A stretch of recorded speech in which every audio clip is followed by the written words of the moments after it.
The UN report says the world's economy is beginning to show signs of modest recovery. Equity markets are on the rebound. International trade and industrial production are rising, and banks are starting to lend again. It's an economic revival driven in large part by massive stimulus measures around the world. Hong Kong Chief Executive Donald Tsang.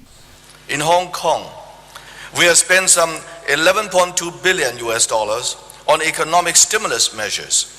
That is equivalent to about 5.2% of our GDP. We have taken extraordinary steps to guarantee bank deposits, support small and medium enterprises, and provide additional capital to the banking sector if required.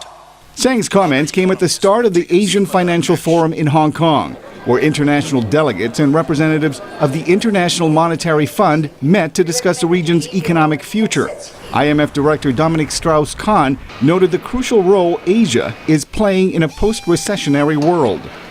The transformation has been huge, and the share of Asia in the global economy has raised a lot, helping hundreds of millions to escape poverty. And in front of us, we have the possibility of sustained growth, helping 1 billion people to get out of poverty. The world economy has shown steady improvement since the second quarter of 2009, but Strauss-Kahn says the recovery has been uneven. China grew at a blistering pace of 10.7% in the final quarter of 2009, but the government has since placed curbs on lending to reduce inflation and cool down an overheated economy. In contrast, Japan is worried deflation and weak demand could push the economy back into recession.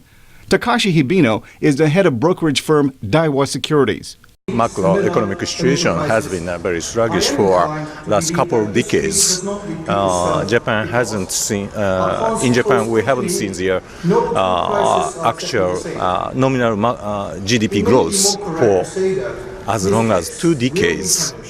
Forecasts call for East Asia to grow 6.7% this year, followed by South Asia at 5.5% in 2010. The IMF expects growth to accelerate in the poorest regions in Africa as the global recession eases.